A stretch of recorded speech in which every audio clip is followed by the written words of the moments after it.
بستی جائیں، شام کے وقت جائیں، دن کے وقت جائیں، کس وقت سنتا ہے، کس جگہ پر سنتا ہے؟ کائنات کے مالک نے اس سوال کا جواب دیتے ہوئے ارشاد فرمایا اجیب دعوت الداعی اذا دعان۔ اے میرے محبوب پیغمبر، یہ میرے بارہ کے اندر تجھ سے سوال کرتے ہیں کہ کائنات کا مالک کہاں پر ہے، ہم مجھ سے مانگے تو کس انداز سے مانگے؟ تو ان کو بتا دیجئے تمہارا مالک تو تمہارے بہت زیادہ قریب ہے، تمہیں کہیں جانے کی ضرورت نہیں ہے، بلکہ اجیب دعوت الداعی اذا دعان، وہ تو تمہاری شاہ رگ سے بھی قریب ہے۔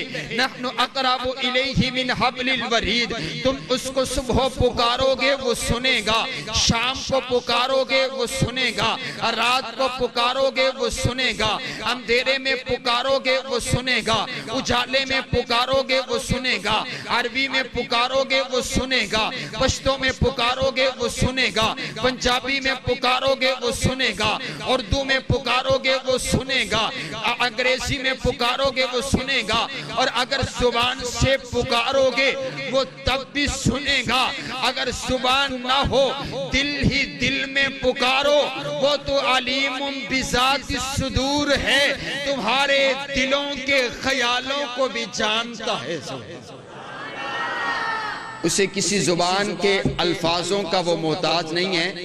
آپ چلے جائیں نا بیت اللہ، اللہ آپ کو لے جائے بیت اللہ، یہ بیت اللہ کے نام پر بھی آمین نہیں کہتے ہیں، اللہ آپ سب کو لے جائے بیت اللہ، مکہ اور مدینہ لے جائے آپ کو، آپ وہاں جائیں نا بیت اللہ کا طواف کرتے ہوئے ہر انسان اللہ کو منا رہا، کوئی عربی میں منا رہا ہے، کوئی پشتو میں منا رہا ہے، کوئی مصری زبان میں اللہ کو منا رہا ہے، کوئی انگریزی زبان میں اللہ کو منا رہا، ایک ہی پروردگار ساری کائنات کا وہ ہر زبان میں سنتا ہے، ہر وقت سنتا ہے، اکیلے اکیلے آؤ تب بھی سنتا ہے، اگر ساری کائنات بیک آواز اس کو پکارے وہ تب بھی سنتا ہے، وہ تو اتنا جاننے والا ہے، اتنا جاننے والا ہے۔ میرے نبی نے اعلان فرما دیا کالی رات ہو، کالی رات کے اندر کالا پتھر ہو، کالے پتھر پر کالی چینٹی چلتی ہوئی ہو، میرا مالک اس کے چلنے کو بھی دیکھتا ہے، اور اس کے چلنے سے جو اس کے پاؤں سے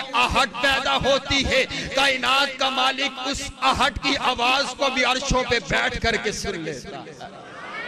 سبحان اللہ، آپ کی سبحان اللہ بڑی سست ہے، ذرا کھس کے آپ کو سبحان اللہ، کانو بڑی سردی لگ رہی ہے، اسی بارش ننگ کے سارا آگے ہیں، تسی کروٹ کے آگے تو ٹھنڈ لگی ہوئی ہے، ذرا چادرہ رضائیاں چو ہاتھ کاٹ کے کہو سبحان اللہ۔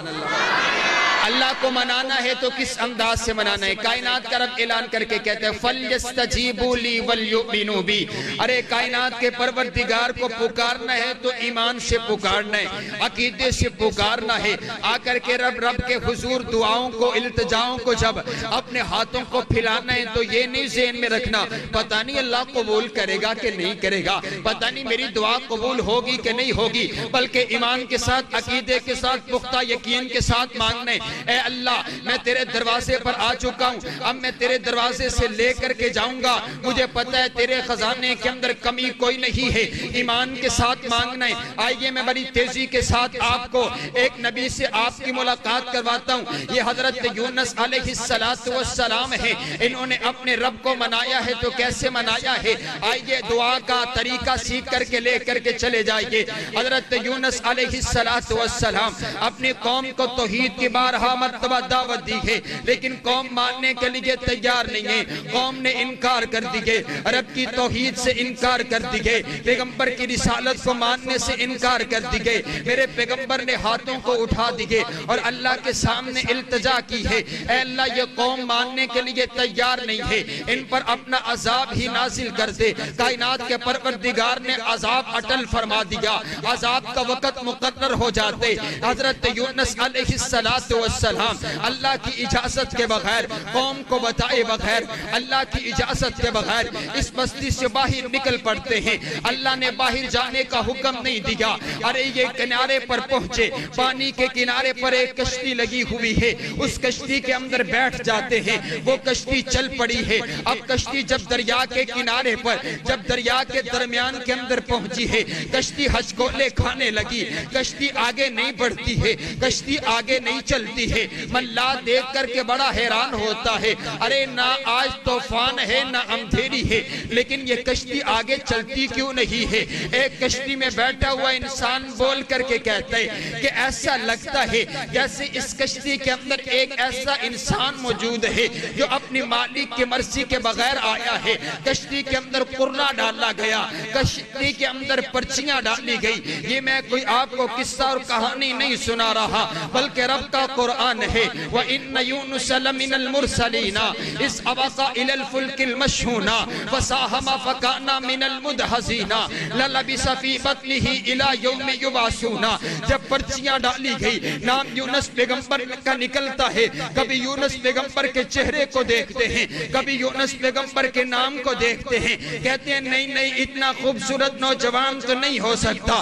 پھر پرچی ڈالی جائے، پھر پرچی ڈالی گئی، نام یونس پیغمبر کا نکلا، تیسری بار پرچی ڈالی گئی، نام یونس پیغمبر کا نکل پڑتا ہے۔ حضرت یونس علیہ السلام سمجھ جاتے ہیں میں اپنے اللہ کی مرضی کے بغیر آیا ہوں۔ دریا کے اندر چھلانگ کو لگا دیئے، ایک مچھلی تہرتی ہوئی آ جاتی ہے، اپنا منہ کھول لیتی ہے۔ رب کائنات نے مچھلی کو حکم دے دیا، اے مچھلی ذرا دھیان سے، یہ میرا پیغمبر ہے، تیرا مہمان ہے، اسے تجھے ہضم کرنے کی اجازت نہیں ہے۔ مچھلی نے یونس پیغمبر کو اپنے پیٹ کے اندر لے لیا ہے۔ اب رب کا قرآن اعلان کر کے کہتا ہے فی ظلمات ثلاث، اندھیرے تین تھے، ایک رات کی تاریکیوں کا اندھیرا، ایک پانی کی تہوں کا اندھیرا، ایک مچھلی کے پیٹ کا اندھیرا۔ ان اندھیروں کے اندر یونس پیغمبر نے پکارا تو کس کو پکارا ہے؟ ان اندھیروں کے اندر یونس پیغمبر نے دعا کی تو کس کے سامنے کی ہے؟ رب کا قرآن کہتے فنادا فی الظلمات اللہ الہ الا انت۔ ان اندھیروں کے اندر یونس پیغمبر نے ایک ہی آوازہ لگایا، اللہ الہ الا انت، اے اللہ تیرے علاوہ میری مشکلوں کو حل کرنے والا کوئی نہیں، تیرے علاوہ میری دعا کو قبول کرنے والا کوئی نہیں، تیرے علاوہ مجھے مچھلی کے پیٹ کے اندر دیکھنے والا کوئی نہیں ہے، میری دعاؤں کو قبول کر لے، مجھے مچھلی کے پیٹ سے نجات عطا فرما دے۔ پھر ہوا کیا؟ کائنات کا رب اعلان کر کے کہتے فَاسْتَجَبْنَا لَهُ وَنَجَّيْنَاهُ۔ جب یونس پیغمبر نے مچھلی کے پیٹ کے اندر، پانی کی تہوں کے اندر، رات کی تاریکی کے اندر ہمیں اس انداز سے پکارا، ہم نے اس کی دعاؤں کو بھی قبول کر لیا، وَنَجَّيْنَاهُ، ہم نے اس کو نجات بھی عطا کر دی، وَكَذَلِكَ نُنْجِ الْمُؤْمِنِينَ۔ اور صرف یونس پیغمبر ہی نہیں بلکہ قیامت تک آنے والے لوگوں کے لیے اعلان فرما دیجئے جو بھی ہم کو اس انداز سے پکارے گا ہم اس کی مشکلوں کو ایسے ہی حل فرمائیں گے۔ سبحان اللہ، سبحان۔ دعا کیسے کرنی ہے؟ ایمان کے ساتھ۔ آئیے میں آخری بات کر کے اجازت چاہتا ہوں، ایمان کے ساتھ مانگنا ہے۔ کس کے ساتھ مانگنا ہے؟ کس کے ساتھ؟ عقیدے کے ساتھ، یقین کے ساتھ مانگنا ہے کہ جب ہاتھ آگ پھیلائے نا تو عقیدہ ہو کہ اس کے علاوہ کوئی قبول کرنے والا نہیں ہے۔ آئیے الادب المفرد کے اندر ایک روایت امام بخاری لے کر کے آئے ہیں، وہ روایت سنا کر کے اپنی بات کو ختم کرتا ہوں۔ حضرت سلیمان علیہ السلام بادشاہ ہیں، حکومت چلتی ہے جنات پر، حکومت چلتی ہے ہواؤں پر، حکومت چلتی ہے، اللہ نے معجزے دے رکھے ہیں، لیکن اپنی ہی بستی میں بارش نہیں ہو رہی۔